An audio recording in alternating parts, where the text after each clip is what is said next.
Knowledge matters. Right. Now, one of my favorites is about forgiveness. Now, under certain circumstances, surely forgiveness is better than not forgiving. However, even that has problems that limit us. So, I was asked to give a sermon at one of the Harvard temples, churches, and I'm not religious. And what can I talk about?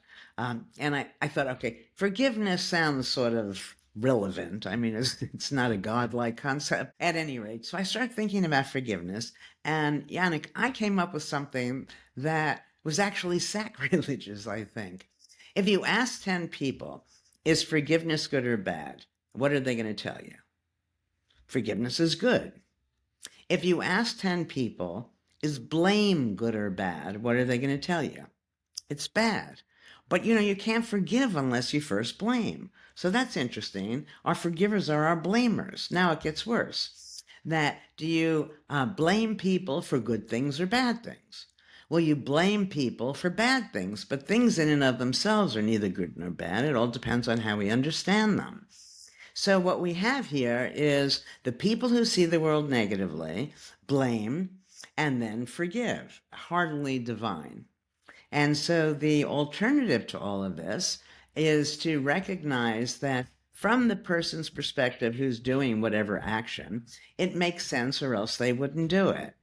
And so if we understand why they did what they did, there's no need to forgive. But certainly if you blame, you're better off forgiving. What I'm saying, there's an even better way of being. And this idea of behavior makes sense from the actor's perspective is very powerful, I think, because there's always a tendency for us to compare people and who's better in this way or that way.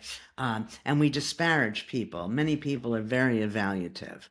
And next time you find yourself saying something negative about somebody, recognize you're probably being mindless.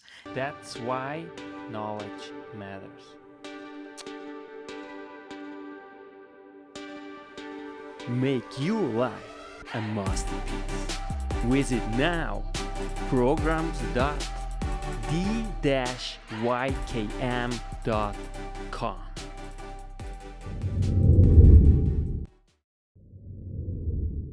Welcome everybody. This podcast is all about you